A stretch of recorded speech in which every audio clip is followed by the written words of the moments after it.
Now, in closing, though we've looked for rust on this rifle, the numbers do not match. But as my father said, that a bunch of these young people that went over to war, they were 19 through 23, they were really smart, okay? They didn't grab some Mauser off a dead soldier or find it lying on the ground to send it home. As long as my uncle, who recently passed away, went into a German armory in 1945, he decided to pick 3 of the best examples he could, and this is one of them. Now, why it was sanded like this and made like this, I don't know. But as the previous videos have shown, there is only one coat of stain on here. There is no sanding marks. It hasn't been taken out. There is no sanding marks on it or anywhere else. A little bit of my glue, but that was my thing. So this was made just like it was. Now, on the we live in an internet world where we can just punch in a couple numbers and find out all the serial numbers on a rifle. Well, that's not always the case, because this rifle does not have any Wehrmacht Army numbers on the stock, so it must have been a one-off for some reason. Now, it's the barrel's 1937, S42. So this was a very good action right here, and this buttstock is far superior than the 1937 because it just is. It's a better thing, I think. So it's best of both worlds.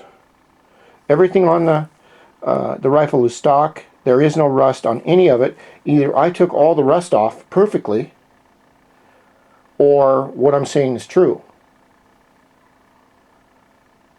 Now, when we talk about one-offs, these were a couple of bows of mine that I purchased from a company. They are not registered.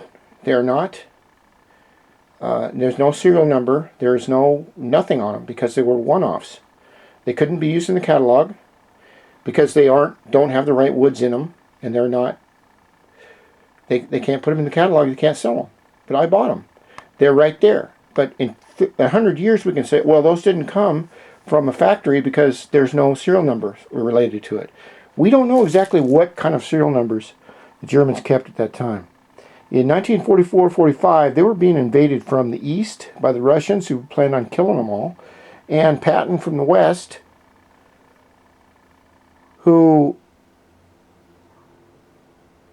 east and west, something like that. Anyway, Patton wanted to go in and win. So we don't exactly know what was happening. I can bet you that this open door factory that made this wasn't taking numbers, okay? They were getting their families and getting the hell out of Dodge. So that is, I'll let you be the judge if you think that this rifle is a refurbish. And if this bayonet right here, I de-sharpened it. You can see the original blade. My father said that my uncle grabbed 3 of the best Mausers and 3 of the best bayonets. He also grabbed a bunch of handguns, but I don't know what exactly they were because I've never seen them, and like I say, he recently passed away, so I can't ask him. But I'd like to see what he got. The other 2 Mausers were turned into hunting rifles, which was popular at the time, and this one was given to my father when he was, I don't know, 20 years old, and he kept it ever since, and now he's 88.